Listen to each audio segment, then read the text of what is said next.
Republicans are pouncing on the hypocrisy of Democrats for no other reason than that Democrats don't practice what they preach and lie all the time and are hypocrites. For instance, Michigan's Democrat governor, Obersturmfuhrer Gretchen von Whitmer, warned Michiganders not to go to Florida and then went to Florida herself. The fascist dictator of Michigan said that this was not hypocritical because she was visiting her father, whereas other state residents did not have fathers because they were not as important as she was, so who cared whether they had fathers or not? Adding to the pressure on von Whitmer was the fact that in spite of Michigan's unconstitutional and also fascist lockdowns, which include a ban on church-going, praying, and believing in God, unless you're in the process of looting a sneaker store in the name of racial justice, Michigan has had the worst Chinese flu rates in the country. Obersturmfuhrer von Whitmer blamed this massive policy failure on people who went to Florida when they were not important enough to have fathers, which included anyone who was not herself and who was therefore to blame for her policies. Another leftist hypocrite who has been called a hypocrite because she's a hypocrite is Black Lives Matter leader Patrisse Khan-Cullors. Hypocrite Patrisse calls herself a trained Marxist and yet recently went on a real estate buying spree, purchasing 4 homes in exclusive neighborhoods at a cost of over $3 million. The hypocritical hypocrite Patrisse said that preaching private property is evil and then buying a crapload of private property is not hypocritical because she was investing in her family, family being another thing she preaches is evil. In a gathering of journalists and other wastes of God's precious gift of life, the hypocritical Patrisse said it was not hypocritical for her to be hypocritical, and anyway, this was a gated community, and if the reporters didn't leave, she was going to call the police, whom she also preaches are evil. Another Democrat coming under fire for hypocrisy is President and venal houseplant Joe Biden.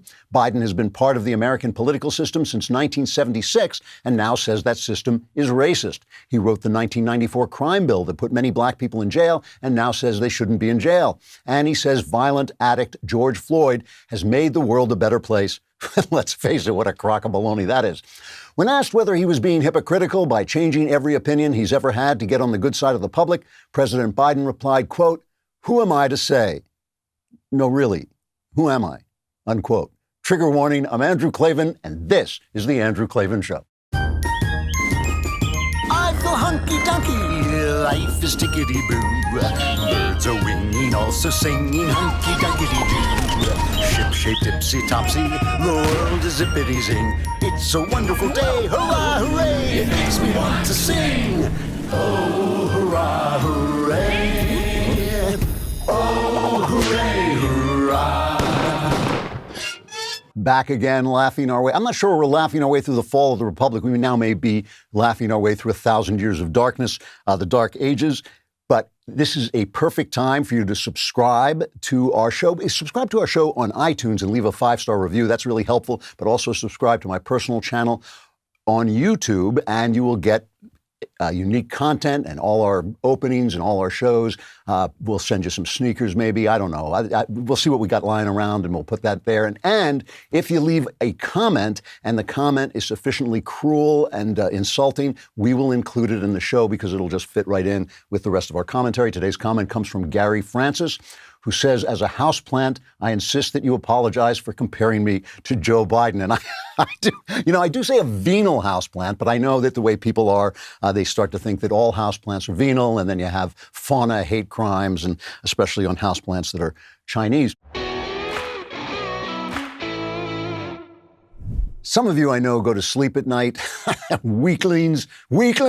I lie awake all night, and that's why I love my Helix mattress. The Helix sleep mattress is incredibly comfortable. They have a quiz, takes 2 minutes to complete, matches your body type and sleep preferences to the perfect mattress for you, whether you sleep on your side, whether you're a hot sleeper, or like me, you just lie awake all night. Helix Sleep will get you the bed you want. It's rated the #1 mattress by GQ and Wired. Just go to helixsleep.com/Klavan, take their 2-minute sleep quiz, and they will match you to a customized mattress that will give you the best sleep of your life or the best lying awake night of your life. Helix mattresses have a 10-year warranty. They're made right in America, and you get to try them out for 100 nights risk-free, and they will pick it up for you if you don't love it, but you will. Right now, Helix is offering up to $200 off all mattress orders at helixsleep.com/Klavan. Get up to $200 off at helixsleep.com/Klavan. I know what you're saying. I lie awake at night thinking, how do you spell Klavan? It is Klavan. There are no easy So I'm going to talk about the white scare today. In the 50s, we had a red scare when everybody thought there were communists all over the place. I don't know why they would have thought that, but now we have a white scare where everybody is scared of whiteness. Whiteness is a terrible thing, and I really think we should have the National Anti-Whiteness Day where people stop using any invention created by a white man. I think that anybody on the left who really thinks that whiteness is a problem should do that, and that will really show us what they believe in and how committed they are. There's just no inventions that are made by white men should be used. But we'll get to the Derek Chauvin thing, of course. That's the big news of the week, and my take on it is a little different. But first, I want to talk about something else. I want to talk about why we're in this state of lying, why we're living in this empire of lies, because we talk about this a lot, and I do these all access shows, and I get asked the question, how can we all the time? How can we save our country? How can we convince the Democrats? How can we beat back the left? And I want to try and give a response to that by defining where it is we are. And as you know, I've been going through this theme. I won't harp on it forever, and this will probably be, we'll move on from this, but the theme has been talking about the God-made man and God-made history. In other words, the idea that we're characters created by God in a story being written by God, and we don't fully see the extent of our character or the unfolding story that we're actually in. And we have to trust that all things work to the good for those who love God. And the one thing we have some control over is whether we will adhere to his will and follow his will and become the people that we are meant to be, because we really don't have full control or maybe even any control of the outcome. So I know I've told this story before, but to me, it's a profound story. It's one of those stories that haunts you your whole life long. When I was a young man, I spent the night with a lady who was a congenital liar, and she lied all night long into the morning, and everything she said was a lie. And when I would catch her out in a lie, she would simply replace the lie with another lie. It was really quite remarkable.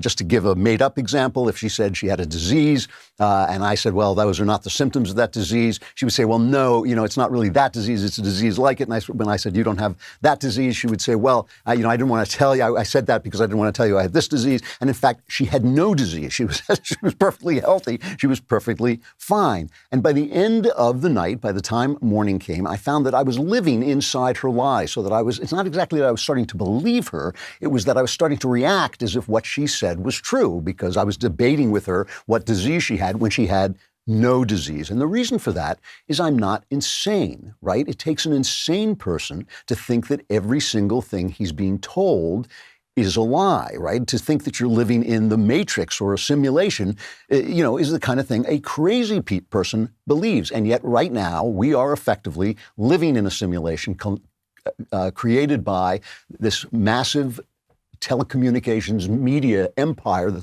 the left has assembled, the woke businesses that have taken on becoming part of the oligarchy with government that the government wants to form, and our government officials who are being backed up by the media. So we're kind of living in this matrix, and you have to be insane to think that that's true, and yet it is true, right? So, we've talked about the kind of lies. This is the least racist country on earth, but we're being told it's a white supremacist. There's a stain on our soul. There's a stain on our soul. And let me tell you, those soul stains are some of the hardest stains to get out. You got to bleach your soul, and then your soul gets all stiff. We've got this, our souls are stained with racism. But in fact, no, this is the only country on earth since the Roman Empire, and it's much different than the Roman Empire. This is the only country on earth that even thought that we could run a country without having a race-based country, right? It's the only time anybody has thought of that idea. We're told that Black Lives Matter, and Black Lives Matter is a hate-filled, terrorist, racist group. Yet they're having a hilarious crisis. They call it a crisis, the Hollywood Foreign Press Association, which is just this louche, corrupt group that runs the Golden Globes Award. And they have been forced to apologize because their former long-term president emailed a copy of an article to members that call Black Lives Matter a racist hate group. So in the crisis because somebody told the truth about Black Lives Matter. We were told it was very important that people don't go to church, because even if they're outside, they can't go to church. But if they're packed together in a demonstration, it's fine. And we were told those demonstrations were mostly peaceful when they were riots. We're told that climate change is an existential threat, right? And anyone who raises a question about this is a denier, as if you were a Holocaust denier. This is a really big lie because, of course, climate change disaster, there's climate change and, we should always take care of our environment, but climate change disaster is a computer model that has been largely disproved in its most disastrous forms, the ones people like AOC sell. So to say that we can't tell the future of a complex system is just the simple truth. Whereas to deny the Holocaust, one of the most documented atrocities in human history, to say that that never happened is a little bit loony, right? So there's total difference, but this is a lie. And all of these things, people start to live within these lies, because even if you deny the lie, even if you fight with the lie, that lie becomes the story. Katie Porter, the congresswoman from California, was questioning crazy teenager Greta Thunberg in a fact-finding, one of these fact-finding things. And this is what she said, this is what Katie Porter said about her child. It's got 30. Ms. Thunberg, I just wanted to ask you one question. I have a 9-year-old daughter. I have 3 kids. And I told my 9-year-old daughter that I was going to be speaking with you. And I said, what do you think about the climate change? And she said, the earth is on fire and we're all going to die soon. And I asked her how that made her feel. And she said it made her feel angry. What should I tell my daughter? And how should I help her and the youngest generation bear the emotional toll of the actions that we're taking, fossil fuel companies are taking to destroy our planet?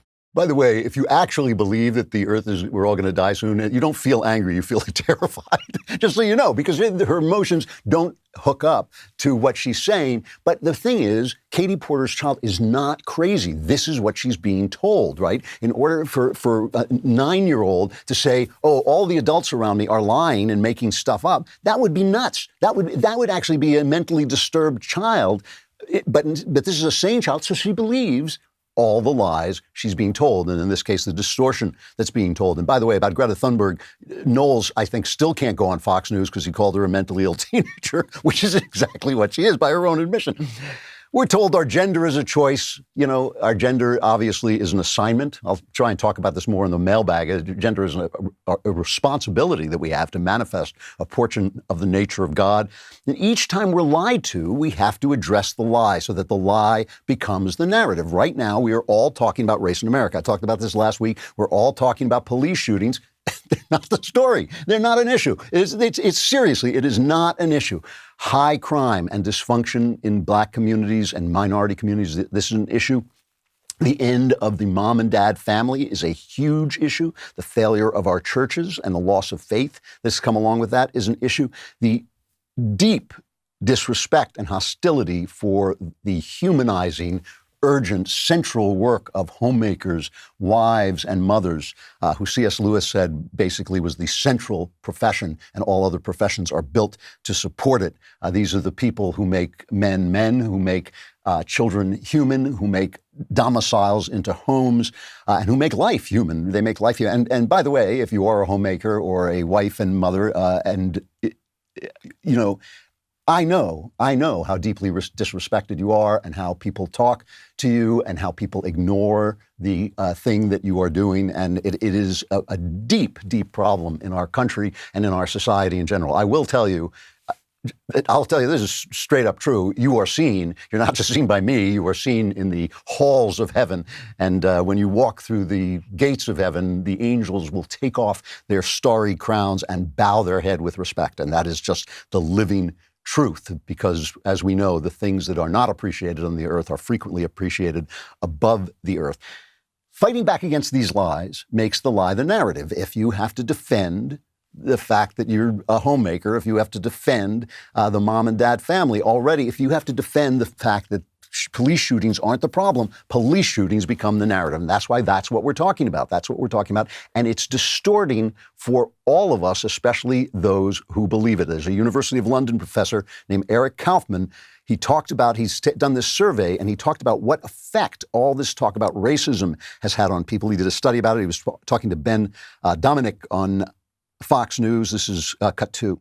Just to give you a concrete example that is rooted in undisputable fact, I asked the question in my surveys to both black and white respondents, which is the more likely cause of death for a young black man in America? Is it a car accident, or is it to be shot by police? It's a clear fact that it's about 10-1 in favor of car accidents over a police bullet, and yet 8 in 10 African-American Biden voters and 7 in 10 whites who believe that Republicans are racist, that white Republicans are racist, actually said that it was police that were more likely to be the cause of death for young black men. So this is leading people to have a distorted picture of reality, and that then feeds into a whole series of political attitudes. The lies become the narrative distorts the way you look at things, and then the way you look at things distorts your politics. And so people, ask me this question: how can I convince the left? How can I save the country? And they talk a lot about the people who are rioting. They talk a lot about, people having this kind of overreaction to the conviction of Derek Chauvin, crying, oh, finally people see it. Now things will be so much better. People talk about the madness of crowds. It comes from a 19th century book called Extraordinary Popular Delusions and the Madness of Crowds.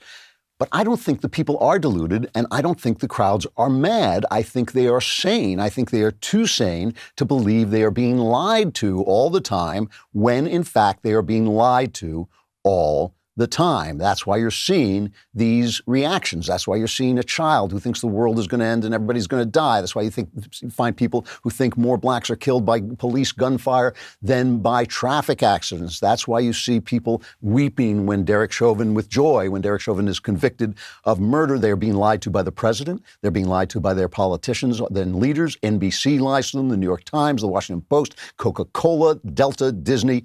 Why? Why are they all lying? Now, we were talking a little bit about this on the Backstage show, and you can have all kinds of big theories, and a lot of those theories have a lot of truth in them. We were talking about utopian thought, and we were talking about all the ways in which utopian thought has to cover for itself.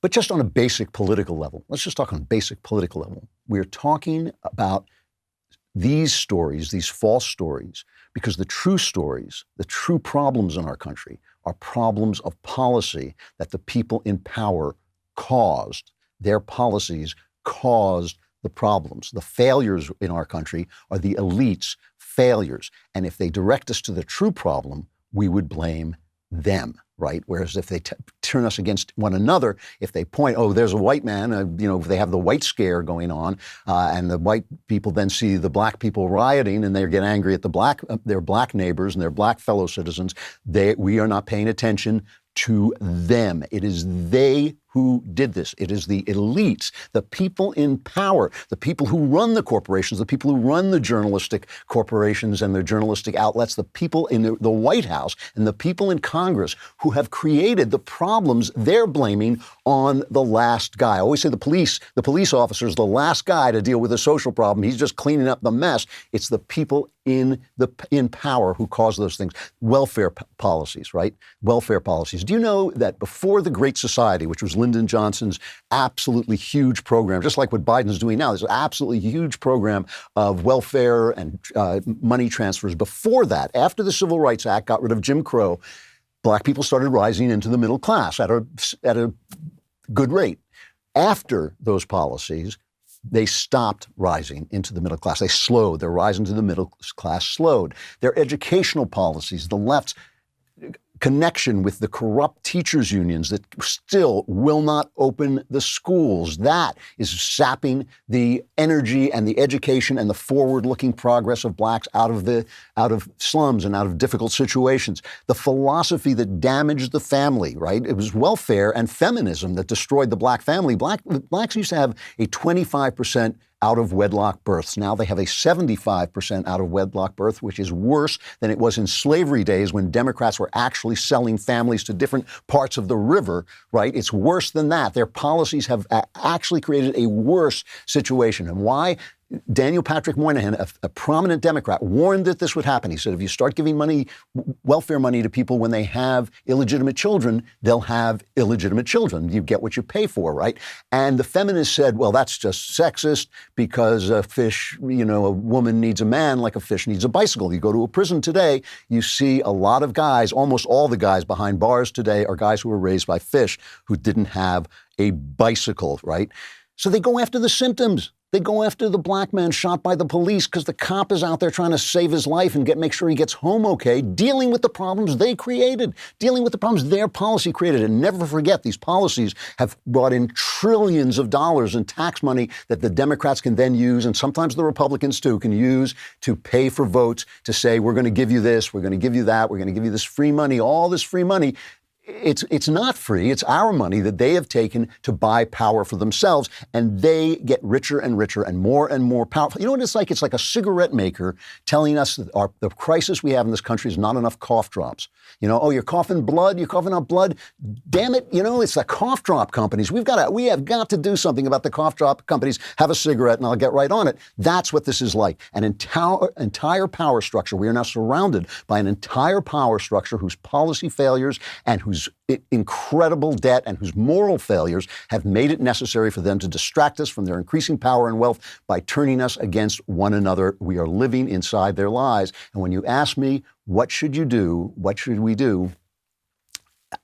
I know I talk about this a lot, but it's been haunting me recently. It's been haunting me, the trial of Jesus Christ, where the crowd comes out and they shout, crucify him. And Pontius Pilate, the Roman ruler, says, I'll release somebody for the Passover, I'll release a prisoner, and they call for Barabbas, a criminal, to come out. They elevate a criminal and they murder the truth. Give us Barabbas, crucify the Christ. And when I hear them talking about George Floyd and Dante Wright and what wonderful, wonderful people these guys were, people who have abused women and robbed women and held women at gunpoint, and they're saying, here is Barabbas. Barabbas is the good guy. And when you read the Bible, it says of the crowd, the chief priests and elders persuaded the crowd to ask for Barabbas and to have Jesus executed. The crowd was not insane. It was not an extraordinary delusion and the madness of crowds. It was the sanity of people who could not believe that their leaders would stand in front of them with their faces hanging out and tell them lie after lie after lie. Even the saints panicked.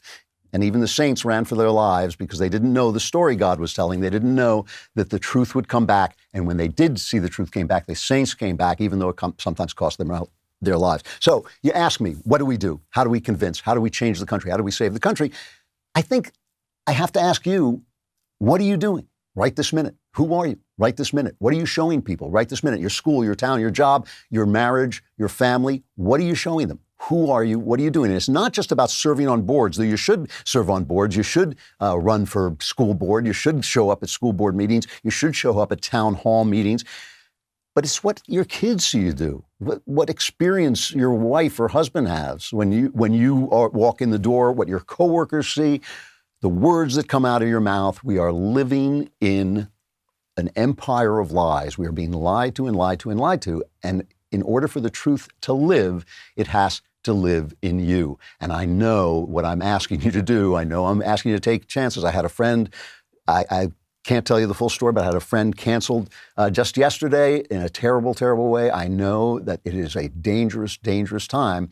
This is the fight we're in. If the truth is going to live, it has to live in you. So when you ask me, how do we, how can we? The answer is, what are you doing? Who are you? Who are you being to the people around you? Not the people on TV, the people around you in the life you live and in the town you live in and in the community you inhabit. You have to represent the truth. Yes, it's important. You want your car to run. You want to get the parts your car needs. But even more important is keeping your family together. And how many marriages have been saved by just the guy saying one day, rockauto.com. That's the ticket. Because not only does your wife know you're now smart enough to not get in a car that's broken and drive to a place where they're going to sit there going, oh, yeah, I don't know what car or part your car needs. Now she knows you're smart enough to look on your computer where you can get everything you need from rockauto.com. And not only that, she knows that you're the kind of guy who says rockauto.com, and exactly that sort of voice. Rockauto.com is a family business. It's been serving auto parts customers online for 20 years. Their catalog is unique, really easy, and best of all, prices at rockauto.com are always reliably low. So go to rockauto.com right now and see all the parts available for your car or truck. Write Klavan in their How Did You Hear About Us box so they know we sent you. You got to say that the same way. And say rockauto.com. Who sent you? Klavan. And then you got to spell it. Klavan. There are no E's in Klavan.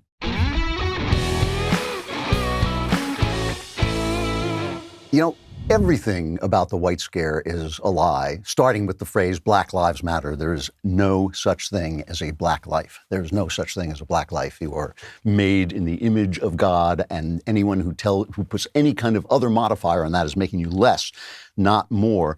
But just talking about the police, just to get into a couple of facts and figures, in Chicago, Mayor Lori Lightfoot says she may require the police to ask for a supervisor's permission before he gives chase, okay? They have 50 murders a month in Chicago, 50 murders a month, almost all black people, by the way. So vast majority black people, but you have to call in. And while you're chasing the guy, every now and again, you have to shout out to the suspect, "Mother, may I continue chasing?" And if he says, "Mother, may I," and then turns around and says, "Duck, duck, goose," or something, I think you get frozen, and then he gets to kill you. But the number of murders is going up. This is only the fourth month. This is April, right? It's the fourth month in New York City. There have been more than 100 murders. There have been nearly 180 murders in Chicago. That is a huge policy failure. That's a policy failure. So let's say that's 50. It's approximately 50 murders a month. Let's say they're mostly black people. In 2020, 241 black people were shot and killed by the police in the United States of America. That's 20 a month. 20 a month in the United States of America, 50 a month. 20 a month killed by police in the United States of America, of 350 million people, 50 a month killed in Chicago by killers, by the kind of people that the police are sent out to stop. Now, I tweeted something like some of these statistics, and brainless leftists, the thing I love about leftists is the superiority, the dripping superiority. It's what a fool you are, knave, to say such a thing, because you're now comparing police to thugs. No, I'm not. I'm identifying where the problem lies and asking you the question, why aren't we dealing with that problem? And it's because the police are mopping up the problems caused by policy. You want to see the left in a nutshell? I mean, this is a New York Times, a former newspaper. Although I'm reading this book, I'll have the author on soon. It's called Gray Lady Winks. It's about how they got Hitler. They supported Hitler. They supported Stalin. I'm not sure it ever was a newspaper, but it was for a period of time in the 80s. It was a decent newspaper. So they still are not fully opening schools around the country because of teachers' unions. Teachers' unions don't want to go to work. They like their power. They like squeezing people for more money. They like squeezing people for more vacation. They think, oh, we're in danger, even though the science says they're not. This is a genuine New York Times editorial. Does it hurt children to measure pandemic learning loss? Research shows many young children have fallen behind in reading and math, but some educators are worried about stigmatizing an entire generation. In other words, your policy caused the problem, but do not step forward and say that our policy caused the problem. The problem is stigmatizing children. That's on you. That's on you. Anybody who's saying this, chase him down, get him thrown off Twitter, get him fired from his job because he is stigmatizing. What kind of a monster would stigmatize children? Let's keep the schools closed and make sure kids wear masks and tell them they're going to die from climate change anyway. Here's a mom in Georgia. Talk about the heroism of moms. Here's a mom in Georgia confronting her local government, telling them what's going on with her kids, 29. This is not March 2020 anymore. We have 3 vaccines. Every adult in the state of Georgia that wants that vaccine is eligible to get it right now, and every one of us knows that young children are not affected by this virus. They're not, and that's a blessing. But as the adults, what have we done with that blessing? We've shoved it to the side and we've said, we don't care. You're still gonna wear a mask on your face every day, 5 and 6-year-olds. You still can't play together on the playground like normal children, 7 and 8-year-olds. We don't care. We're still going to force you to carry a burden that was never yours to carry. Shame on us. It's April 15th, 2021, and it's time. Take these masks off of my child. We chose you to make decisions that would be in our children's best interest, and forcing 5, 6, 7, 8, and 9-year-old little children to cover their noses and their mouths where they breathe for 7 hours a day, every day for the last 9 months for a virus that you know doesn't affect them. That is not in their best interest, and this has to stop. I'm telling you, folks, the angels will take off their starry crowns. Her kids are not worried about dying because of the weather. Her kids are worried about their life being ruined by idiots in power. Which one of those is more realistic? You know, it's just amazing because it's their failure. This lockdown, you know, Dennis Prager, our pal Dennis Prager, said that the lockdown was the biggest mistake in human history, the biggest. But I think World War I beats that out. But it is the biggest policy mistake, the biggest policy failure since the Vietnam War. There's no question about it. So Derek Chauvin's conviction, the guy who killed George Floyd, my opinion on this is a little different because I don't really have an opinion about the verdict itself. And the reason was I used to be a newspaperman. I covered trials. I learned very quickly that a trial looks very different in a courtroom than it does on TV, and it looks very different in the jury box than it does anywhere else. One of the alternate jurors said he was afraid that if they didn't come to the right verdict, his family would be in danger. And I'm sure that's true, but I don't know whether the verdict itself was right. I do not know whether the verdict itself was right. You know, let's say it was. It doesn't matter whether it was or not. The only thing that is true is he didn't get a fair trial. It is not a fair trial when corrupt congresswomen like Maxine Waters are out in the streets calling for riots if they don't get the verdict they want. This is cut 9. We've got to fight for justice. But I am very hopeful, and I hope that we're going to get a verdict that will say guilty, guilty, guilty. And if we don't, we cannot go away. What should protesters do? Well, we got to stay on the street, and we've got to get more active. We've got to get more confrontational. We've got to make sure that they know that we mean business. Got to get more confrontation. We haven't burned down enough stuff. We haven't chased enough people. We haven't screamed at diners sitting outdoors because they can't sit indoors and told them they have to say Black Lives Matter or suffer the consequences. That's not a fair trial when a congresswoman is doing that out in the street. It is not a fair trial when the president of the United States is saying this. This is cut 8. They're a good family, and they're calling for peace and tranquility, no matter what that verdict is.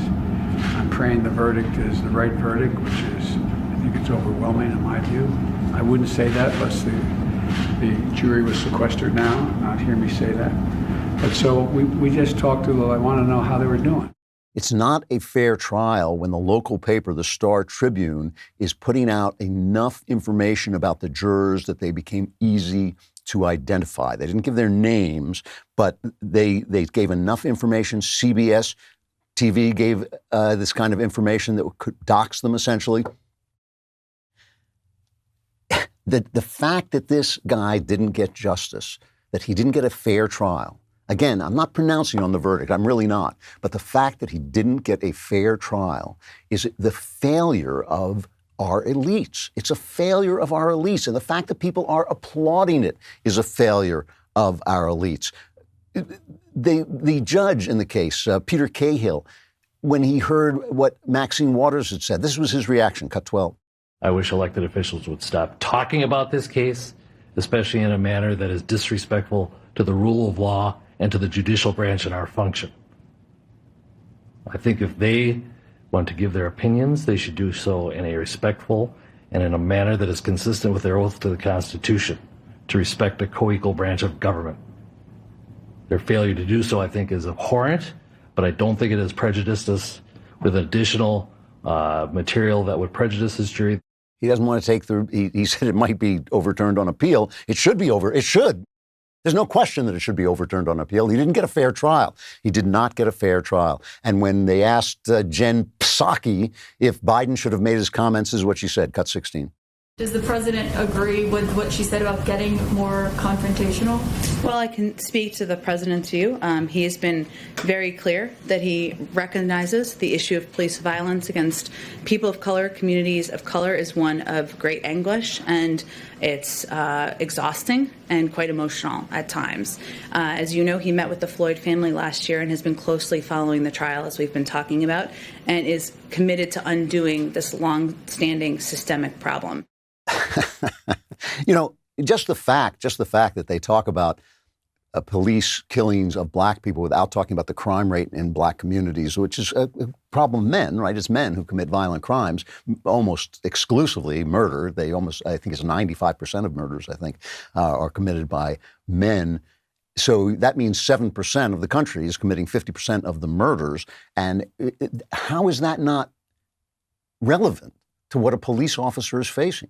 Because why? Why are they doing it? Because the police officer is the guy who's handling the policy failures. Those are policy failures of the last 60, 70 years. 60, 70 years. These failures have been getting worse and worse and worse. And Nancy Pelosi has a gated home in the San Francisco area. She has a beautiful, beautiful home. And all of these people have gotten incredibly powerful and incredibly rich. They've gotten very, very wealthy.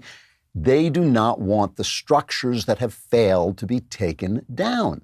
They do, and no Republican, listen, let's not give the Republicans any credit here. No Republican is saying, yeah, we got to get rid of the welfare system. Yeah, we got to cut back on some of this. We got to redesign the system from the ground up. You know, I mean, this is a problem that has been here since they're not doing that either.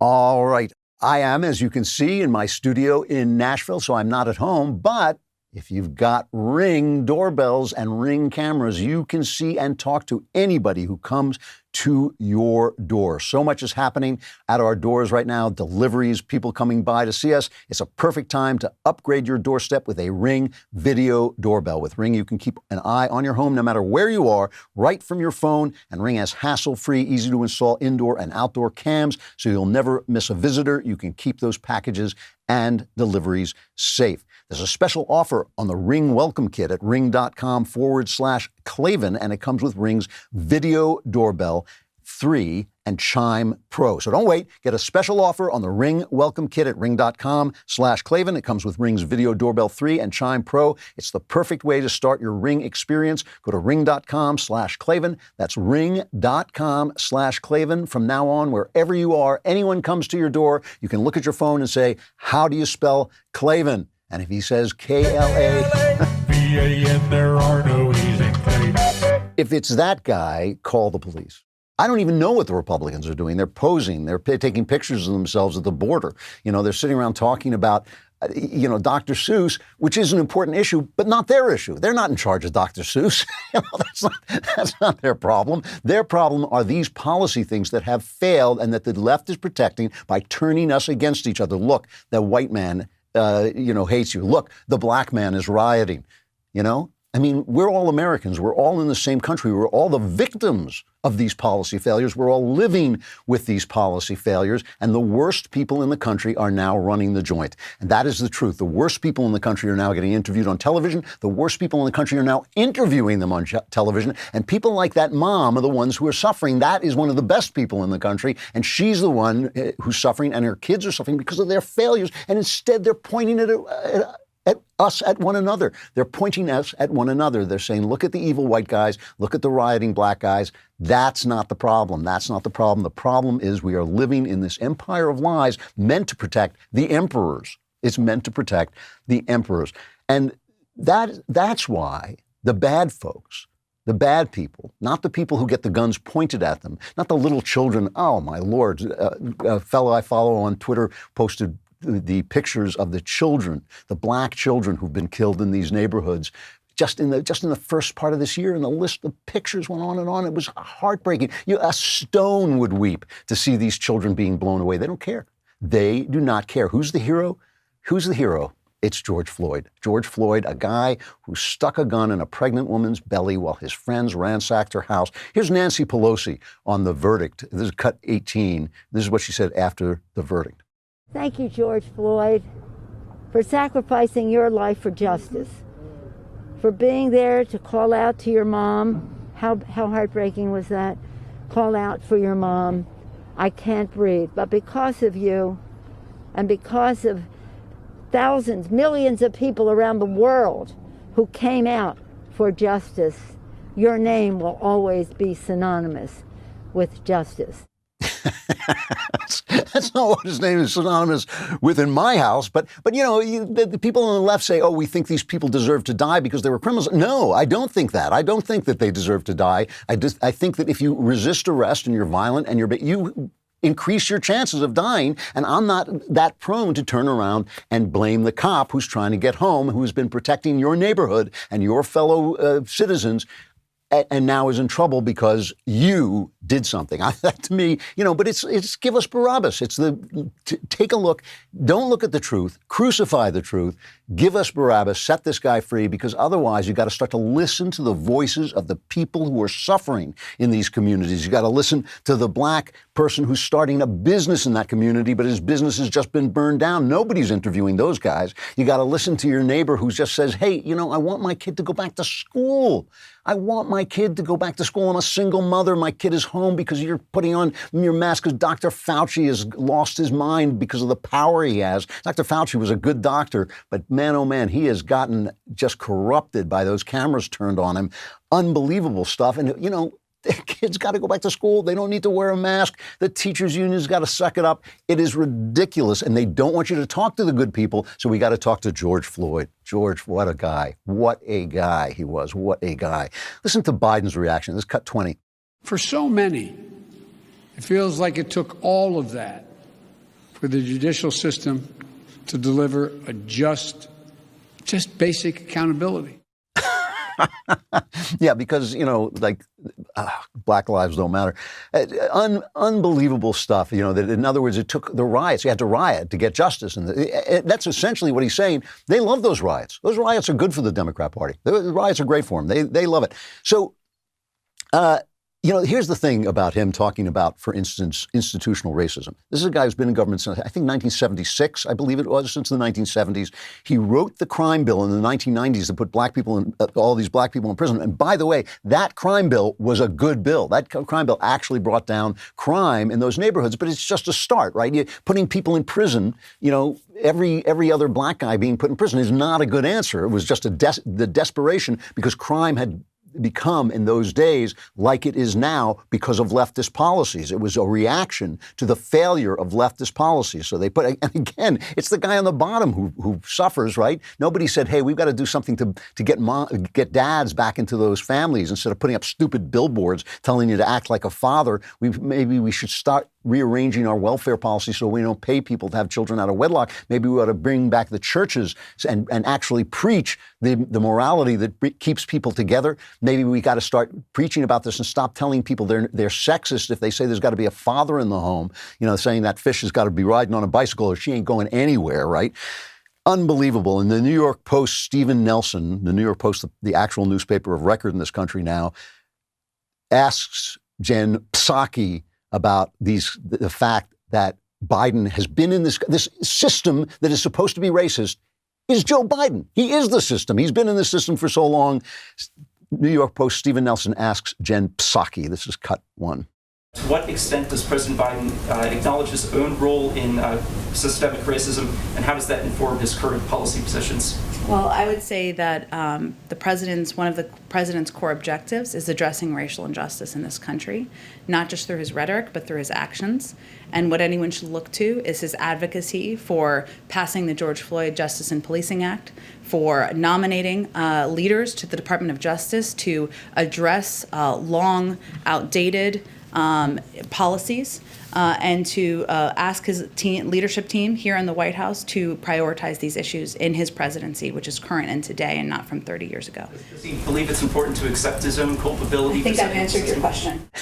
Shut up, Stephen. Shut the hell up and get out. Don't tell me don't bring the truth in. This is the White House press room. We don't have the truth in here. You can't tell the truth in the White House press. Today she brought in cookies. She brought in chocolate chip cookies. The journalists were thrilled. They were like, oh boy, chocolate chip cookies. This is almost as good as information.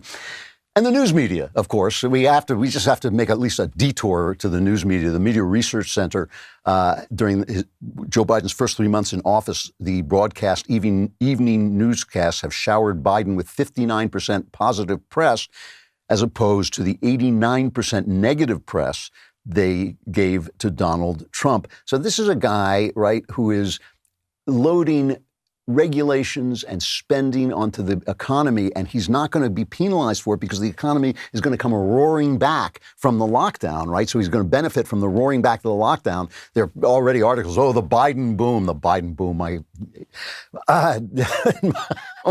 There's not a Biden boom, but, these things are going to come back up and destroy the economy about 2-3 years down the road. But this is the way they're covering this guy.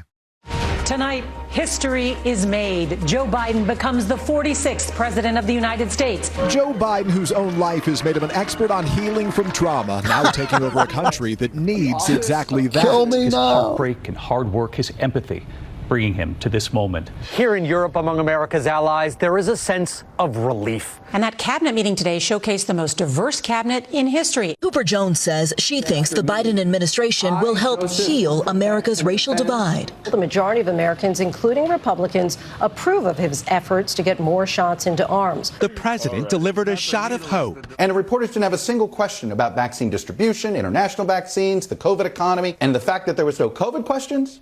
Well, in some ways, that's a reflection that maybe COVID's going pretty well for Biden. The president has also condemned the racist rhetoric used to describe the virus. Biden also getting high marks for his handling of the economy. When everybody is saying the same thing, you have to be crazy to think that it's all lies. You have to be crazy to think that you're living in the Matrix. But you are. I mean, this is the problem. We are too sane, so we get involved in these conversations like, we can convince these people to stop lying. A terrible story. A girl who got shot in Columbus, Ohio by a cop, 16-year-old black teen, Makia Bryant, was about to stab another girl. It's on the body cam from the police. It's on the cam, one of those iPhone cameras somebody was using nearby. She is lunging to cut this woman down, to cut this fellow teenager down. The policeman shot her to stop her from committing murder, right? And the left is thinking, oh my goodness, another a terrible police fight. What was he doing? Let me read you that. Bree Newsom, an activist, says teenagers have been having fights, including fights involving knives, for eons. We do not need police to address these situations by showing up to the scene and using a weapon against one of the teenagers. You all need help. I mean that sincerely. Valerie Jarrett, who was Obama's chief advisor, right? They basically said she was running the place. A black teenage girl named Makia Bryant was killed because a police officer immediately decided to shoot her multiple times in order to break up a knife fight. Demand accountability. She was in the process of stabbing this girl to death. And nobody would have said a word about it because we don't hear about those little children dying in Chicago. We don't hear about those. I mean, you got to go on and look at the pictures if you want your heart to break. I mean, maybe you don't. NBC, the 911 call to the police was, these grown girls over here are trying to fight us, trying to stab us. Here's how NBC played it. Cut 26. Officer Nicholas Reardon, who joined the force in December of 2019, was responding to a 911 call. We need a police officer here now. Video shows Reardon approaching a group of young people in this driveway. What the video shows is the female with the knife attempting to stab the first female. Reardon fires his weapon 4 times, striking Bryant. They took out the person saying she's trying to kill us with a knife. They just cut it out. Here's Jen Psaki describing this situation. Cut 24. The killing of 16-year-old Makia Bryant by the Columbus police is tragic. She was a child. We're thinking of her friends and family and the communities that are hurting and grieving her loss. And her death came, as you noted, just as America was hopeful of a step forward after the traumatic and exhausting trial of Derek Chauvin and the verdict that was reached. So our focus is on working to address systemic racism and implicit bias head-on, and of course to passing laws and legislation that will put much-needed reforms into place at police departments around the country. Why aren't they talking about not just the girl who would have been killed, but about the knife wielder's family. What's her family situation? Why aren't they talking about that? Why aren't they talking about all those children being murdered all the time in Chicago? Why aren't they talking about? Because it's their fault. The policies are their fault. There's nothing written in the genes of black people that says they can't have intact families. That's absurd. That is absurd. It is Democrat policies that did it, that created the situation, that created these neighborhoods, that created a situation where the people who get out, because they work hard, because they follow conservative principles, they get out, but everybody else is left behind. The victimizing, the race cards, all of it, their fault, all of it, to turn us against one another, left and right, to turn left and right so we can't even talk to one another. How can the left talk to us? How can they talk to us when they think we're racist? How can they talk to us when they think we don't care about black lives, right? Why should they? They don't want them to talk to us. They don't want us to debate. They don't want us to be sharing different opinions and working out the different opinions. And they do not want black people to like white people, and they don't want white people to like black people, because then we will pay attention to where the failures lie, which is with them. They fire you, they cancel you, they crucify you for telling the truth, because the truth is there to blame. One of the reasons I'm excited to be here in Nashville is I got my slippers. I so many my's in there, but they're my slippers. You've heard me talk about how much I like my pillow because I'm lying awake all night. I want to be comfortable. When I get up at night, you know, I live in a kind of countrified setting. Sometimes there are bugs on the floor. You go into the bathroom, there's some enormous caterpillar or spider. So I never walk barefoot. So I love to have a great pair of slippers. And now I have gotten these, my slippers. I've just got my hand inside. This thing is so comfortable. This is great. It's really hard to find good slippers. You've got to be able to slip them on, but you've also got to be snug and fit your feet. These are great. So go to mypillow.com and click on the radio listener square and use promo code DailyWire. You'll get deep discounts on all MyPillow products, including the Giza Dream bed sheets, the MyPillow mattress topper, MyPillow towel sets, and these terrific slippers. Or you can call 800-951-7163 and use promo code DailyWire. Visit MyPillow.com now or call 800-951-7163. These are great. I love these.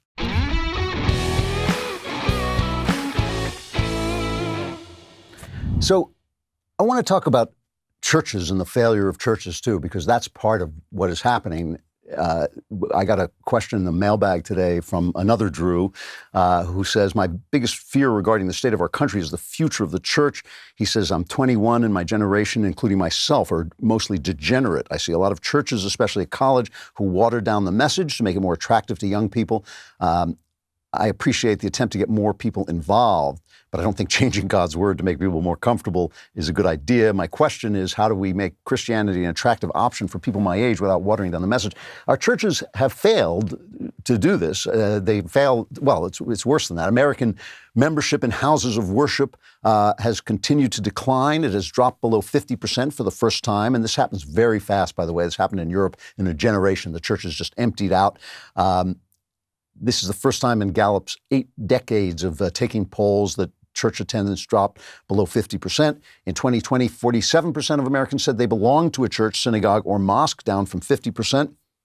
And 70% in 1999. It's a quick drop. The decline in church membership is primarily a function of the increasing number of Americans who express no religious preference. They're not religious, so they don't go to the church. Over the past 2 decades, the percentage of Americans who do not identify with any religion has grown from 8% in 1998 to 2000, to 13% in 2008 to 2010, and 21% over the past 3 years. And the reason is they're not preaching the gospel. The churches are not preaching the gospel. If you have a Black Lives Matter sign on your church, you are not preaching the gospel. There are no black lives in the gospel. There are only lives in Jesus Christ in the gospel. If you put a pride sign for gay, how many weeks, the months do gays now get? How proud, we're so proud of them. We have to give them, I think, an entire month to be proud. If you put a pride sign on your church to celebrate gay pride, you're not preaching the gospel, not because of gays, but because pride. You know, Knowles was once on my show and he told me the Catholics called pride the queen of sins. And I said, well, now it's the sin of queens, which is a funny joke, but it's unfair to gay. It's not fair to gay people because pride is the sin of everybody. We all are pride. It's the sin of the flesh. It's the sin of wanting to be self-creation. I mean, this is an embarrassing thing to tell you, but it's absolutely true. I have felt resentment of God because it's God who makes me happy. It's God who gives me joy. And I think, well, shouldn't I be making myself joyful? I mean, why do I have to be grateful to God all the time? And I feel that pride. You know, in my novel, Another Kingdom, the final novel in the trilogy, The Emperor's Sword, there's a point where the hero, Austin Lively, begins to see demons sucking the life out of people. And I could feel when I realized that I actually resented God for making me happy and not letting me do it myself, I could actually feel like this demon stuck in this squiggling, horrible, writhing thing stuck. You know, it smelled that broken part of me from my childhood and just got burrowed in there. So they're not preaching the gospel. They're literally preaching the world. Separate people by their skin color, that's the world. That is always been the world. That is not endemic to America. That is not special to America. That has always been the world, except in one place, your church, except in the churches, except in the gospel, where everybody is included in the body of Christ. Everywhere else, that has always been the world. Create yourself through your desires and then be proud of it. That's the opposite of the gospel. We're made by God and we're supposed to lose ourselves in order to find ourselves, let go of our desires and shape ourselves in the image of the Spirit, not the flesh, the image of the person we know we're supposed to be, but we aren't. We know when we're looking at porn or when we're drinking too much or when we're smoking dope. We know we're not that person we're supposed to be, and we're supposed to grow into that person instead of fashioning ourselves in the face of our desires. It's a massive failure. You know, Jesus said, if the world hates you, understand that it hated me first. If you were of the world, it would love you as its own. Instead, the world hates you because you're not of the world, but I have chosen you out of the world. So a church preaching Black Lives Matter, preaching gay pride, does that sound like a church that's against the world? When every politician says that, when every TV show preaches that, when every corporation is preaching the same thing, does that sound like your church is ready to be hated by the world? No, it's like, love me, please, love me, I'm saying the right things. That's what your church is preaching. So, of course, it's empty. Why do I need it? I can watch Netflix. Really, seriously, if I want Black Lives Matter, I can turn on Netflix. Why would I go to church? What a crazy thing. What a waste of my time. The answer, obviously, is the gospel. I mean, this is what Drew, the letter writer, is saying. It's not the opposite of what they say. It's not reactionary. It's not being reactionary. It's not saying, well, you say Black Lives Matter. No, they don't. You know, it's not saying, you know, we should go back to persecuting gay people. You know, that's obviously not the answer. It is what is in the gospel. And what does that look like? Why do we even go to church? Why do we have to worship together? You know, I mean, Catholics have an answer to this because their priests carry God to them. Their priests mediate between them and God. They perform the Mass. They intercede in confession and penance. And by the way, I think there's a lot of truth to that when you have a good priest. I think when a priest is actually doing that, he is a true priest, and that's a wonderful, wonderful thing. But I'm a Protestant. I don't think it's required. I think we can be priests to one another to some degree. But the thing about church is whenever we talk about church, we talk about morality. And I don't think that that's the right answer. Morality is the lowest form of religion. And when I say that, I don't mean it's the least important part. I'm being a little provocative. I don't mean when I say lowest form, I mean it's the base. It's the baseline. It's the thing on which everything else is built, right? It's the thing, you know, it's the thing the platform we stand on in order to reach the thing we're trying to get to. Paul in Romans says, whoever loves others has fulfilled the law, the moral law, the commandments. You shalt not commit adultery. You shalt not murder. You shall not steal. You shall not covet. And whatever other command there may be are summed up in this one command, love your neighbor as yourself. Love does no harm to a neighbor. Therefore, love is the fulfillment of the law. So you're getting rid of those things as a kind of practice, right? You're trying to clear the decks. If you're occupied with lust, if you're occupied with alcohol, and you know I love a drink, if you're occupied with porn, with whatever thing you're doing that is taking you away from the Spirit, that is keeping you chained in the flesh, and by the flesh I mean the things that your body just wants as like an itch, you know, it just wants to scratch that itch, then you're not focused on becoming a person who loves, a person who is joyful because he loves the face he sees because it's the face of God. He loves the face of his neighbor because it's the face of God. It's the image of God. You know, the rich man says to Jesus, how do I get eternal life? And Jesus says, well, you know the commandments. And he reads off a couple of the commandments, 6 or 7 of the commandments. And the guy says, well, I follow the commandments. And Jesus says, oh, well, then give away all your money. The guy is downhearted because he's rich. And Jesus was no big fan of money because he knew that money changed you to the ground, changed you to the flesh, just like everything else the world gives you, everything else the world tells you is good, it changes you to the flesh. But what he was saying is, if you've done all that, if you've cleared that morality away, now it's time to let go of the world, to start rising upward into that thing that you're supposed to be. Get the immorality, get the desires of sin out of the way, and then you'll be able to start to let go of the world. And your desires are for good things, right? Your sex is a good thing. Food is a good thing. But, if you're 300 pounds, not so good, right? It's the fact that the body can't distinguish between too much and the ultimate image of things, right? If you show if you got a spider who likes hairy legs and you make up a spider with even more hairy legs, the spider will go after that imaginary spider. And that's what happens when you watch porn. If you start to watch porn, it starts to not thrill you anymore. You go into darker and darker images that are the extension of sex. They're the kind of limits of sex. So you start out watching two people having sex and you wind up watching a rape video or a sadistic video. That's the way these things work. That's what you're trying to get rid of. Morality is the thing that frees you from this. So what is this morality that we're talking about, and why is it important, and why does it help us get to a place, and why do we need to go to church to have it? All right? Let's take baseline morality. It's wrong to hurt a child for your own gain or pleasure. We all know it's wrong unless you're a psychopath or an abortionist. Even the abortionists actually know it's wrong. This is a great story. This is a tangent, but it's a great story. Alexis McGill Johnson, who's the head of Planned Parenthood, wrote a New York Times op-ed saying it's time for us to take responsibility for our founder, Margaret Sanger. We've defended Sanger as a protector of bodily autonomy and self-determination while excusing her association with white supremacist groups and eugenics as an unfortunate product of her time. It's time to admit that she's practicing eugenics. So these two guys in the Wall Street Journal, Charles Donovan and Robert Marshall, they've written a book about Planned Parenthood, and they wrote back and said, no, wait a minute. Sanger was a full-on eugenicist.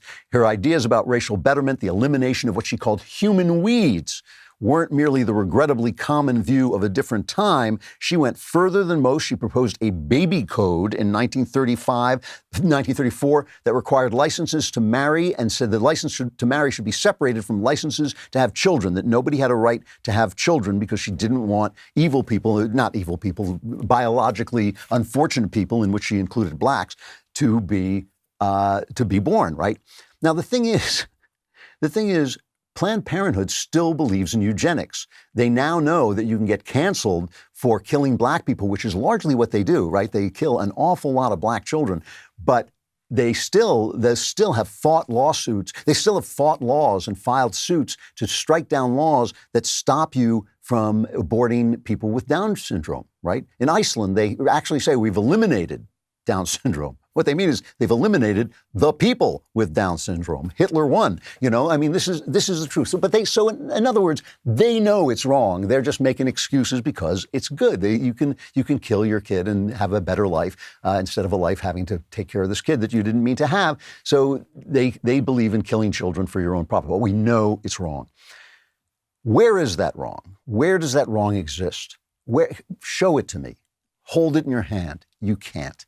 You can't. It is an invisible thing. It is an immaterial thing. It is an immaterial fact. Just like an idea. If you have an idea, 2 + 2 is 4, you can incarnate that idea by putting 2 pennies with another 2 pennies and you get 4 pennies. But the idea doesn't have any physical being. It is just there in your mind. Now, it might be a true idea or it might be a false idea, but if it's a true idea, then it exists somewhere. It exists in the mind of God, right? You are seeing God's view of creation. You're seeing the human version of it. We can't see God's version of it. We can only see the human's version of it.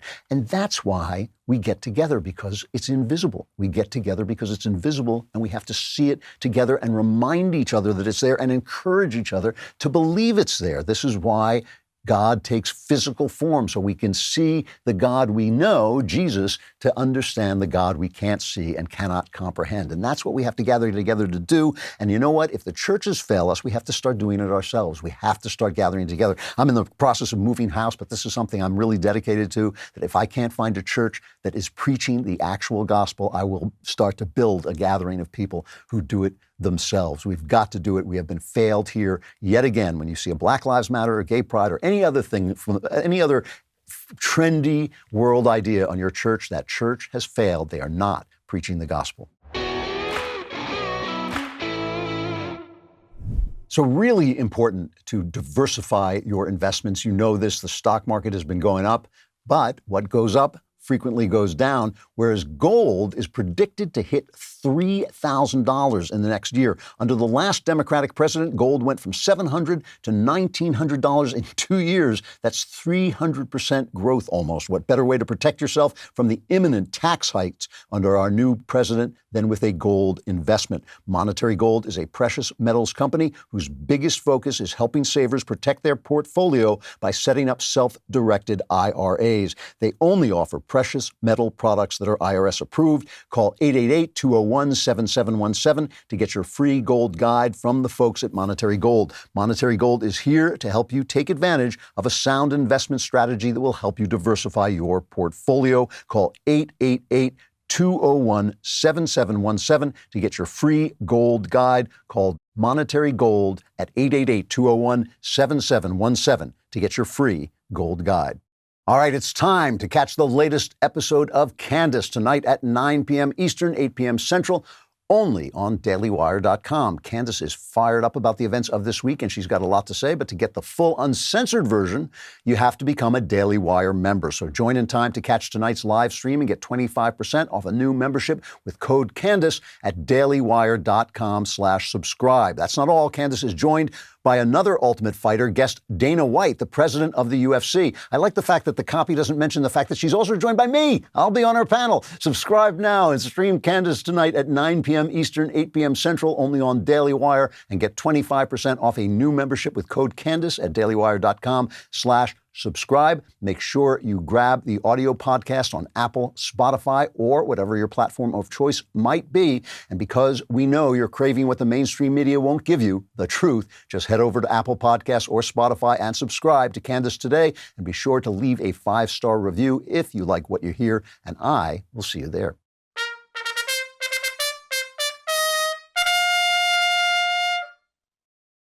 So as you know, when we bring on a guest, we like to sort of up the class level of the show. And the way we do that is I walk outside and the seventh person who goes by, I just haul him in. Today, we have my son, Spencer Klavan, no relation. He has an absolutely terrific podcast called The Young Heretics. If you are not listening to this, you are really missing out. He is also, what are you now, an associate editor? Or? Associate editor. Okay, yeah. So he's now the associate editor of the Claremont Review of Books, my favorite journal. I read it from cover to cover every single day. This was true before you were working That there. is true. You're actually, we don't pay you to say this. This is, it's actually, that was true long before I worked at Claremont. Yeah, and you also now have the American Mind, which is kind of the young Claremont. Yeah, Claremont for like very online people, basically. So I've been listening to your show, The Young Heretics, and you've been dealing with some of the same things. We've kind of, oddly enough, we think of some of the same ideas. Imagine. It's weird because we're not related to I know, we've never met before. Right. But one of the things that has come up, I was at Dave Rubin's house just before I came here. We were at a party, and I got in a conversation, and I said, I don't think that conservatives can make sense of their arguments without God. Right. That we try, we've got libertarians, they don't want to believe, we've got people who sort of believe but don't believe, and all this stuff. But more and more, I feel that we just can't make the arguments we have to make if we are not going to accept that there's something there. And you've been dealing with this in a kind of a roundabout way by some of the books. The Young Heretics is a book about culture, a podcast about culture. You talk about the great works of culture. It's kind of the classics class we've never had. Yep. And you've been talking about my favorite novel recently, Crime and Punishment, which I won't say it's my favorite novel. It's the novel that changed my life. When I was 19, I read Crime and Punishment and realized that relativism didn't work and that it was kind of now coming up into the schools and everything. What is it about Crime and Punishment that is so remarkable. Well, I mean, I think, first of all, what you're saying about the right, broadly construed, including, all the guys that are just refugees, basically, from like wokeness. Right. We are struggling with this. And whenever you or I talk about it, you get actually a lot of pushback, which is surprising to me, because you think of the right as the sort of super religious part of the country, basically. But there are a lot of folks, the worst advertisement in the world for religion is religious people. Yes. And so there are like all these folks, associate this with like fist-thumping dogmatism, right? But what's genius about Dostoevsky, I think, there's a bunch of things, but for Dostoevsky and for us, this is more about like just a logical necessity than anything else. It's about what happens when you take the God piece of the puzzle away, right? I mean, the whole novel is, and Dostoevsky in his own life had been in these sort of, socialist circles as a young man, and it was very fashionable and popular to have these utilitarian arguments that doing the greatest good for the greatest number was all that really mattered. We were going to have progress. We were going to have, reconciliation between the classes, and all of this sort of moral absolutism, the absolute worth of a human life. Well, what was that? And this is this very God-derived thing, right? Either God says, your life is in my image, and there is no getting around that, or you can, this is the argument basically that Raskolnikov, who's the main character of the novel,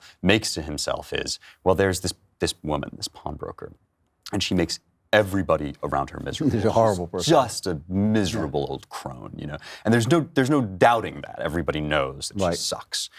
And so he sort of just talks himself into, well, wouldn't the world be better if I just offed this lady? Yeah. Right? Yeah. If I killed this person, I could redistribute her wealth. I could give it to people who would make better use of it. She would stop making everybody miserable.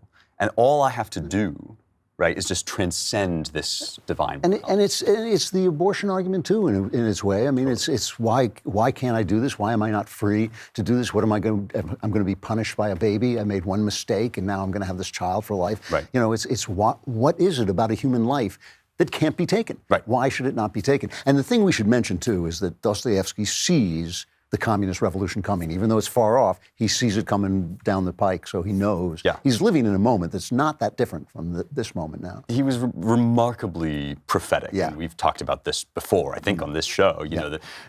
This has been said of poets, great poets like Euripides, but of others as well, that the poet is a prophet because he sees his own time so clearly. Right. Everybody else is still fighting the fights from 20, 30 years ago. Yeah. And Dostoevsky said, in order for the world to wake up, it's going to have to be enshrouded by the devil, essentially. Which was, Solzhenitsyn, the great Soviet dissident, was still quoting that in 1983. He received the Templeton Prize, which is this, sort of award for genius, essentially for arts and letters. And he was a phenomenal, a titan of the late 20th century. And he said when the Soviets were taking over Russia, all the old people stood around and they said, men have forgotten God. And that is why this is happening. And he said, in all my lifetime of studying and reading books and, trying to contribute to the history of this period, I have not come across a better explanation for what is going on than that. The reason that Crime and Punishment had such an effect on me and ultimately led me to Christianity. It turned the ship of my life in that direction. And I didn't realize it for 30 years, but 30 years later, I thought it was because I read this book. There's a moment, we should give away the fact that it happens fairly early on, that there's a wonderful moment where Raskolnikov kills this woman and kills her sister. Third of the novel. Yes, and it's one of the great, it's one of the great Hitchcockian suspense moments. As a mystery writer, there's so much in Crime and Punishment that contributes to the things that we see today. The pictures like The Closer, TV shows like The Closer, all come from this kind of exchange between the cop and Raskolnikov. But he kills this woman and he bumps into the moral web. He finds that he does have a conscience. And there's a moment when the Christian prostitute, Sonia, he confesses to her, and her reaction is, oh, what have you done to yourself? And by the way, that is the moment when I put the book down and buried my face in my hands, because that was the question. The question is not what have you done to this pawnbroker, but what have you done to yourself? What did Dostoevsky know about pulling God out? What was he able to show in that moment that we are not communicating well enough? Yeah, I mean, it's so hard. The reason why he can show it, and this is why art matters so much, right, is because you and I can sit here and make these philosophical arguments, and we can say, well, there has to be an ultimate good if some things are better than others, and these sort of theological arguments. But artists put the world in front of you. They confront you with the emotional truth of the world, right? And that scene where he kills pawnbroker, and Lizaveta is the name of the other character whom he kills, who's this sort of sweet, childish figure, Raskolnikov and we, the readers, at the same time, we discover that there is just no getting away from the fact that this is an atrocity, right? The emotional reality of the worth of this woman's life. Dostoevsky had come to grips with this himself in this incredibly dramatic way, because he was condemned to death by the Tsar, and then for reading dissident literature aloud, he was condemned to death, and he had the sentence commuted to the last minute. So he was on fire. He was on the fire. Oh my God! Yeah. He was like staring down the barrel of a gun. Yeah. Suddenly, this messenger comes, gives him this note. Right. You're going to serve hard labor. Essentially, he was exiled. And he wrote to his brother before he left for exile to say, I've suddenly realized, in that moment I realized how much you mean to me. Suddenly I've realized how much there is to life. And the thing about this, right, is that it's not like something you can argue for. You can't be like... That's a really good point. You can't be like, this is why every human life matters inestimably.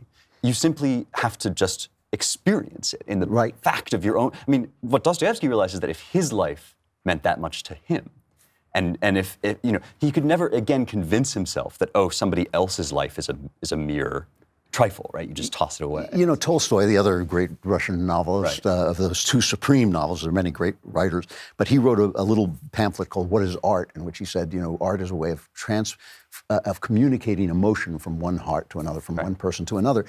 Once you've faced that firing squad, once you've realized how, as you say, inestimably valuable life is, you can't argue that. You cannot make that argument as a logical argument. And this is one of the reasons the Age of Reason ends with a reign of terror, is that reason alone will not get you to that place. And this is why that confrontation between Raskolnikov and Sonia, so Sonia, that Christian prostitute, who's been the kind of the spiritual heart of the novel all along, he, in that confrontation, goes through all of these tortured arguments for why what he did was right and okay.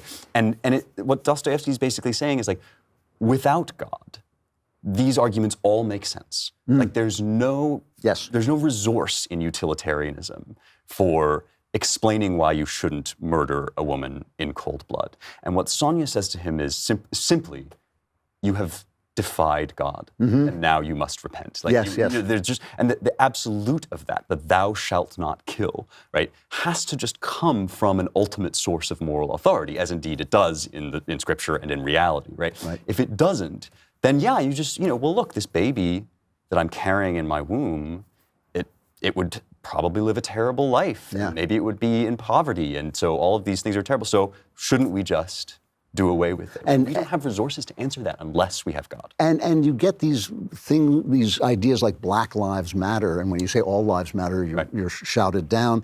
But in fact, they pretend what they mean is that Black lives also matter. But that's not what they mean, because when a shooter shoots white people, and because he's a Bernie bro, those lives don't matter because they don't fit the narrative. So lives are utilitarian to the left, especially. They are utilitarian objects to the left that either enhance the narrative and then therefore matter, or don't enhance the narrative and therefore don't matter. Right. And by the way, it's not all Black lives that matter. Yes, that way, that's right. It's the politically expedient Black lives. Because when, for example, you have a knife fight confrontation, it only matters that the cop shoots the girl holding the knife. It doesn't matter that the knife could have killed the other girl. So the amazing thing, and you talk about this on The Young Heretics on your show about Dostoevsky, which I think is called The Soul of a Murderer, I think the title of the show.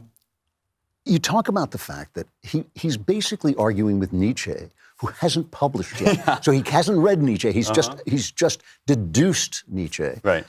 He has, he's living past the French Revolution, so he has seen Sade. And for me, the only two honest men who deal with atheism in an honestly face the ramifications of atheism are the Marquis de Sade, who invented sadism, after whom sadism is named, and Nietzsche. Yep. And both of them say you cannot have a moral universe without God. Right. But both have different solutions. Well, I mean, you found this, right? It's in your memoir, right? Yeah. That you obviously we've talked about it endlessly. Right. That, you basically traced atheism to its logical conclusions, which are either a sort of pure sadistic exertion of pleasure, which is de Sade, or the sheer will to power, which is Nietzsche, right? Just the strongest win. Yes. Very old idea. Some Superman is going to come along and present a new moral world. That's what Raskolnikov convinces himself he is, that he is this Ubermensch who's going to... And the funny thing is, and this is actually key to a lot of the political stuff that we're seeing right now, right, is that, the terms that we're talking about God, we're just saying there has to be an ultimate good, right? There has to be, like the first step is there must be an ultimate good. And the people who jettison that, unless they're as smart as Nietzsche was, which few are, right, they just end up putting something else in the place of that ultimate good. Right? I mean, this is G.K. Chesterton said this, that the idea that religion is the opiate of the masses, which is a Soviet idea, right? It gets it exactly backwards, because religion is the only thing that gives you a standard outside of the world to aspire to. Right. If you don't worship God, you just worship the strongest thing. You worship power. Right. And we're seeing all sorts of crazy, like quasi-religious stuff going on. People are lighting prayer candles to Stacey Abrams, right? They're being forced to... who wouldn't, right? Well, right. I mean, the Saint Governor of wherever. But yeah, I mean, people are being forced to kneel and recite creeds, right? I remember in summer of 2020. And so all of this stuff is just, it's not actually kicking God out so much as it's just putting power in the place of God, right? Putting this empty. And so, yeah, I mean, I think that Nietzsche actually did read Dostoevsky. Yes. Even though Dostoevsky didn't read Nietzsche. And he said, this is the only psychologist who has anything left to teach me. Because he saw that Dostoevsky understood the same thing he understood, which was that people were basically trying to take the God part out, the absolute morality part out, and then the system will all work, right? Then you'll have this perfectly calibrated socialist system where everybody has enough and nobody fights and all the classes are... And of course, what Dostoevsky saw is that what that would ultimately amount to was actually just savagery, right? Was the terror. Right. And I think essentially Dostoevsky and Nietzsche are these two sides of one coin. They both see this and they go two different ways. Right. Dostoevsky's like, well, then we must believe, right? We must. Yeah. And Nietzsche says, well, now it will just be pure sort of will to power, which we see. Yeah, and I mean, I appreciate the fact that Nietzsche and Sade, I mean, I appreciate the fact that they are honest about it, because I really do feel that we conservatives, we don't want to grasp this nettle. We do not want to say, and you make this great point that religious people can be very off-putting and come across as judgmental. I mean, I think that religion, quote unquote religion, is too often a means of condemning other people for what they do that you don't do. But it's Christianity said that in the Bible. That was what would happen. That's right. That's right. And Christianity is not supposed to be that. It's actually this is the thing I think that moved me so deeply about that scene where Sonia says, "What have you done to yourself?" Right. Because it implies that you are going somewhere, you are doing something. Your life is actually a fashioning of a soul, a creation of a soul. John Keats called the life the veil of soul making. Yeah.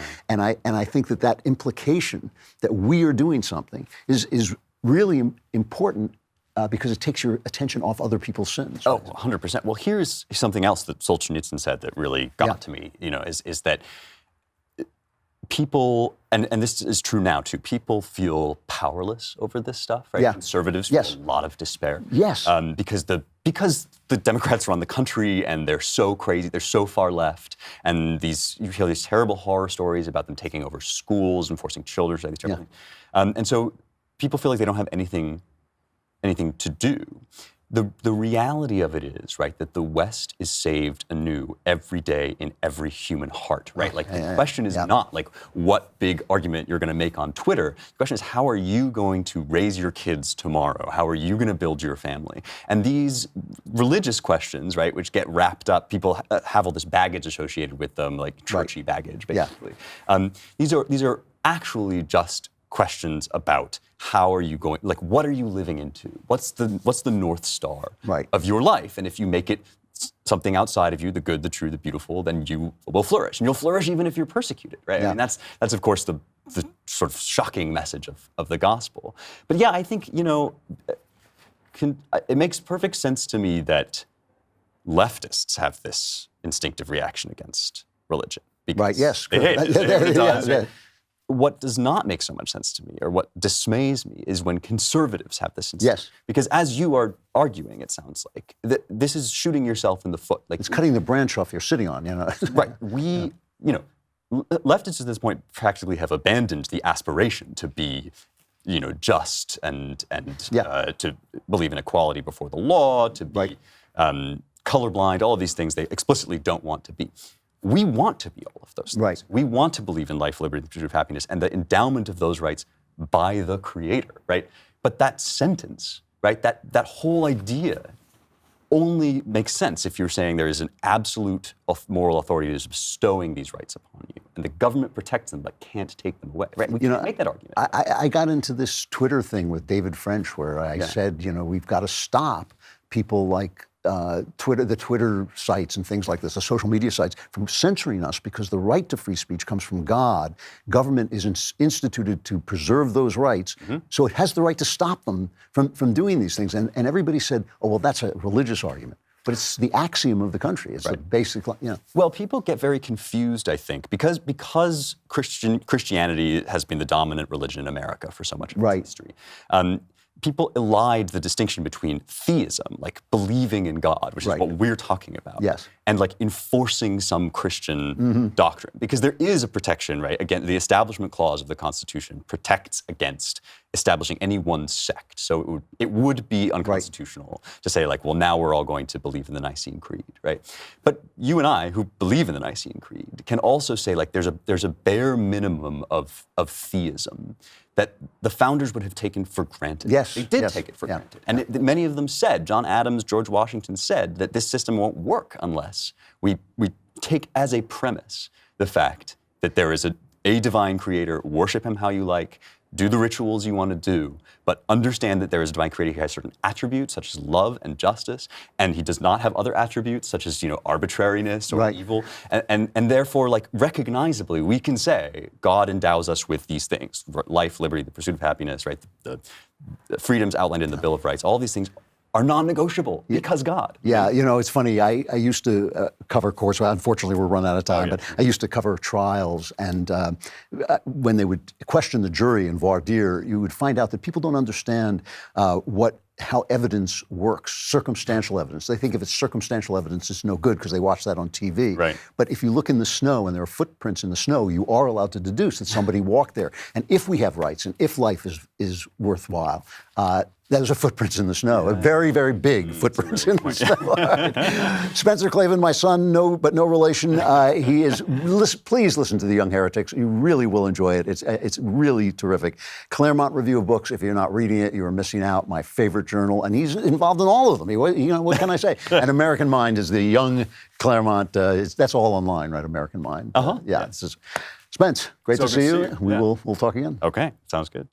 All right, enough of this insanity. Let's fly into the dark heart of sanity itself with the mailbag. You're next! Yeah! That was right. I forgot to mention that LeBron James is putting out a tweet saying you're next to the cop who shot the teenager, saving a life. I do want to read this mailbag. Is not this letter is not a question, but it comes from Tristan. He says, Andrew, I just wanted to say thank you, and that in fact your advice was 100% correct. I doubt you remember, but about 3 years ago, I wrote in about some trouble I was having as a new father. I was struggling with anger, both that my infant daughter wanted nothing to do with me and would cry whenever I held her. I do remember this letter. I remember it very well.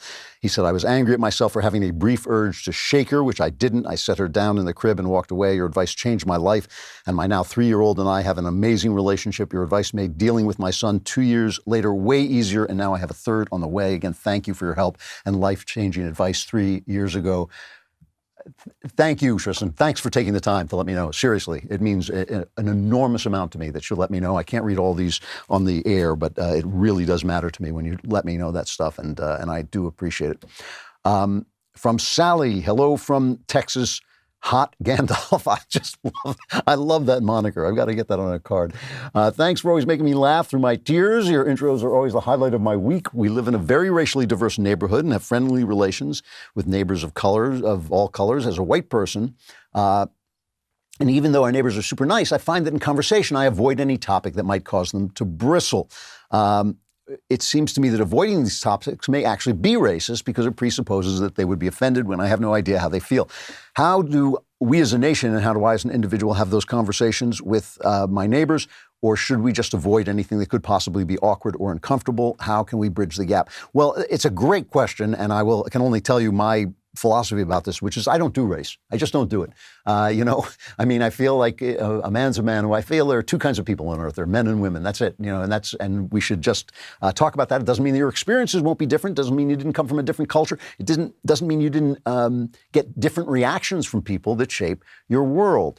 So I will say anything to anybody anything that I would say to anybody. But in this case, there's absolutely nothing wrong if you and your neighbors get along with sitting down with one of them who is becoming a friend and saying, hey, I really like you and I really respect you, but I have to tell you, with all this stuff in the news, I sometimes hold my tongue because I'm afraid to talk about anything that might offend you because you're black and I'm white. And frankly, I don't care. I don't care that you're black and I'm white, but the news has gotten kind of in my head. How do you feel about this? What, people do this to my son, Spencer, no relation, because he's gay, and they'll say, I feel that this is a sin. Spencer's like, you can't insult me. You can't insult me. I've heard everything. So some people may say, I don't want to talk about it. I had a friend who was black, and I once said to him, isn't it time to get past this? And he said, no, race is everything. Race is what matters.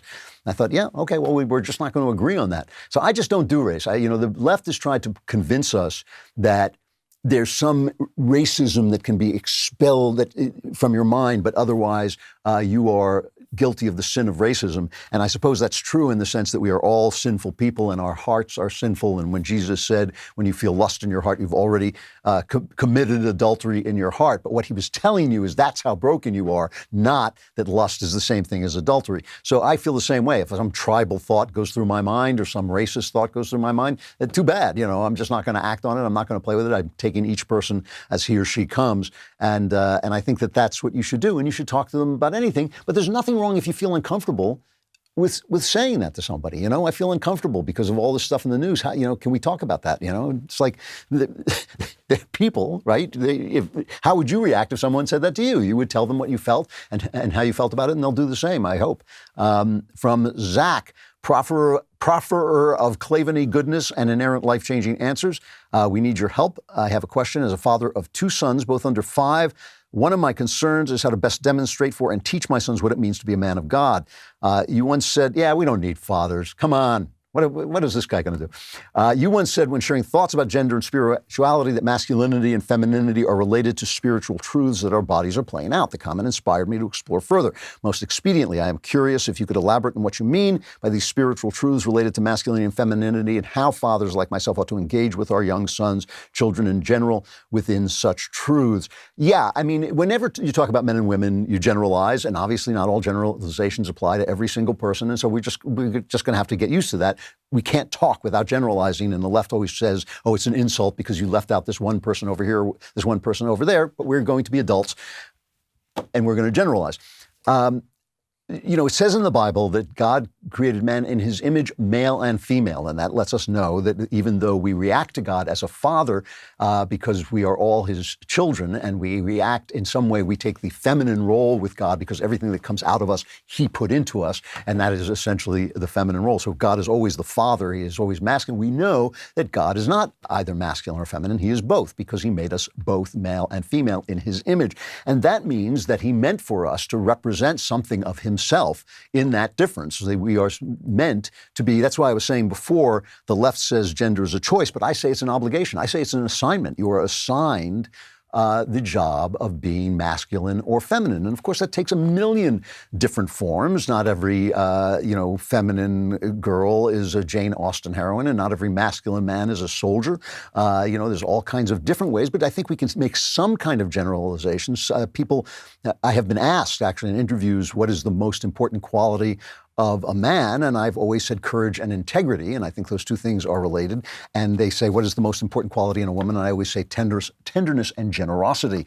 And obviously, I think those are things that we represent. If you are unjust to your children, if you're dishonest to your children, and listen, everybody's dishonest sometimes, but you can fix it. I mean, like I remember once falling off the wagon with cigarettes, which just a terrible thing, very brief. But my daughter caught me and felt like I had been lying to her, and I said, "Yeah, it was my mistake. I goofed. I shouldn't have done that. I should have just said I'm having this problem, and here it is. That's the way it goes." But that's being honest. That is representing honesty and integrity. To be who you say you are, to do what you'll say you'll do, is at the heart of things. And I got to tell you, Zach, that I see a lot of people of the younger generations who don't understand this, who don't show up on time, who don't do what they say they'll do, who say, yes, we're going to do this, and then say, oh, I forgot, I can't do that. We can't always fulfill our obligations, but we can always try. We can always make sure that people know we're going to do it or not going to do it. Those are the things you represent. Your kids should know when you say, if you do X, you're going to go to your room, that they should know that means that is going to happen. It's not going to happen later. It's not going to happen the third time. It's not going to happen the fourth time. It's going to happen the next time.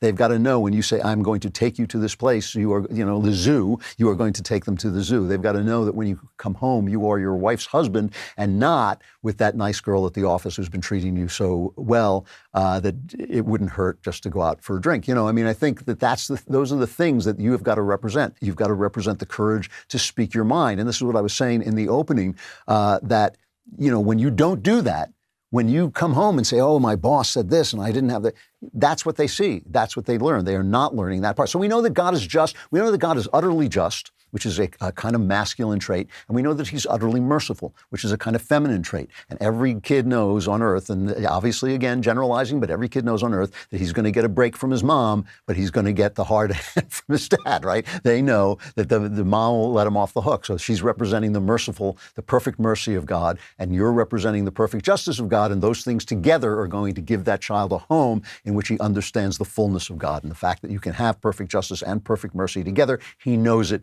because he's lived it. And this is the problem that kids have who don't know it, who don't live it, is they begin to think the flaw is with God, because the people who were assigned, as you have been assigned, to represent those qualities of God to the child failed. And so he comes to think that God has failed. Let me do one more quick one. Brad says, in regard to the recent UFO confirmation by the Pentagon, what would the discovery of intelligent life on other planets mean for the Christian faith? As Christians, how should we react or think about this possibility? I've been kind of hoping these are evil aliens come to take over the earth, because at this point it would be an improvement. But I don't think we know. We don't know. Are they also in sin? Did they also fall? Did they also have a God incarnate in their form? Is their form our form? Do they look just like us? They might. People say, in evolution is going to be totally different, but they might be exactly like us, except for, some small differences because of their environment. So we just don't know what their experience and what their history has been, but we know that God took human form to save humans, so maybe he took galactic form to save galactic objects, but we won't know until we meet them, until we talk with them, until we find out where they came from and what they know. And we shouldn't be too quick to welcome them, because the history of more advanced people coming to the territory of less advanced people is not a jolly one, but maybe they've advanced past that point. All right, I got to stop there, but we will be back next week. The problem is you won't be here, because the Klavanless week is upon you. There'll be wailing, darkness, gnashing of teeth. The chances of your surviving are, you can't even compute them. That's how small they are. But if you do crawl through that terrible territory with a stop-off for the All Access show, which I think will be on Wednesday, if you do crawl through that territory of broken glass and broken dreams and make it to next Friday, we'll be back with the Andrew Klavan Show, and I will still be Andrew Klavan.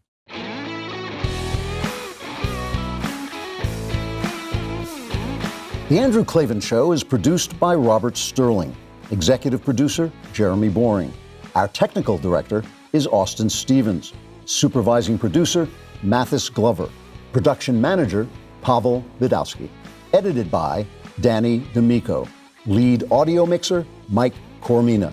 Animations are by Cynthia Angulo.